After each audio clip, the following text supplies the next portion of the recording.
Good afternoon, Mark Sudduth, HurricaneTrack.com here with your Hurricane Pro and HD video blog for the 20th of August 2014.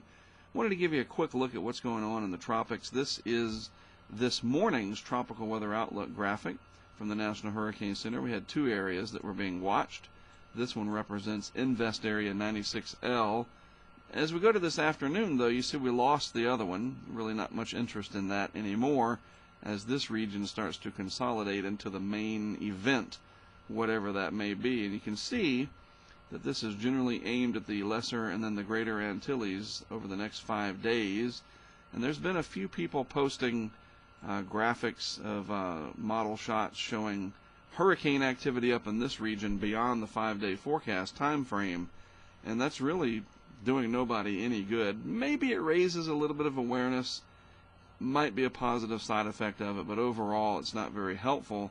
And the main thing is to not ignore this area first, the Caribbean islands. At the very least, a lot of rainfall, squally weather headed your way. Let me go back to that satellite picture. This is the Eastern Pacific, but this is the animated image of the Atlantic, and you can see our large and sprawling system out here, and that's going to spread its moisture, squally weather, maybe some gusty winds through this region over the next several days, and we have plenty of time to worry about what may or may not happen up here in the Gulf of Mexico and in the United States. You know, you have the Bahamas that are there along the path first, Jamaica, the Caymans, Cuba, Hispaniola, Puerto Rico, the Virgin Islands. You get the idea.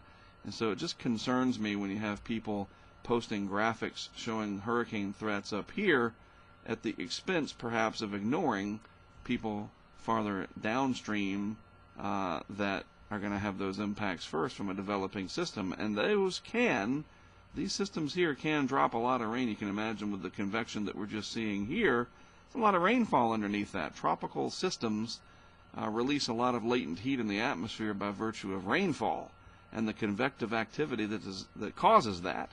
And I just don't want these folks down here to be shortchanged, because this is all going to come through your area. No matter what the path is, ultimately you're going to have it first.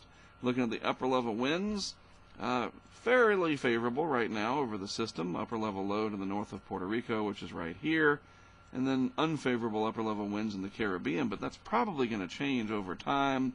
Another way to look at it, by the way, these products coming from the University of Wisconsin, their Cooperative Institute for Meteorological Satellite Studies, a very wonderful site. And you can see these upper level winds not very favorable to the west of our system right here, but that's probably going to change over time. And this looks like, as the graphical outlook shows us, high probability of development that this system will become a tropical depression at some point. If it were to get into the Gulf of Mexico, yes, water temperatures are very warm in here, 30 to 31 degrees Celsius. The ocean heat content also very high in this region. But this is several days down the road, something that we can pay attention to closer. And there is justification for being a little bit concerned, but as I wrote about in my blog today, in any 10-day time frame at the end of August, you can get something to develop that was not on the first couple of days of computer model output, and yes, it can cause headaches for somebody. So there's nothing necessarily unique. I guess it's just been a while since we've seen a computer model putting a hurricane off of Miami or off of New Orleans or Houston or wherever these last several years, because we've had pretty much this downturn. But we cannot let the hype and the sort of inherent excitement about it, and that's not to say that excitement means that it's positive or good, it's just inherently exciting by definition.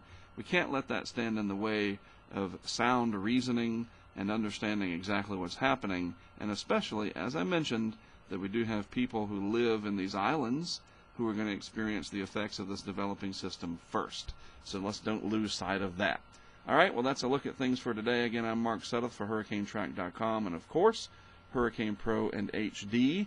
I'll be back later on in the week with more info for you then.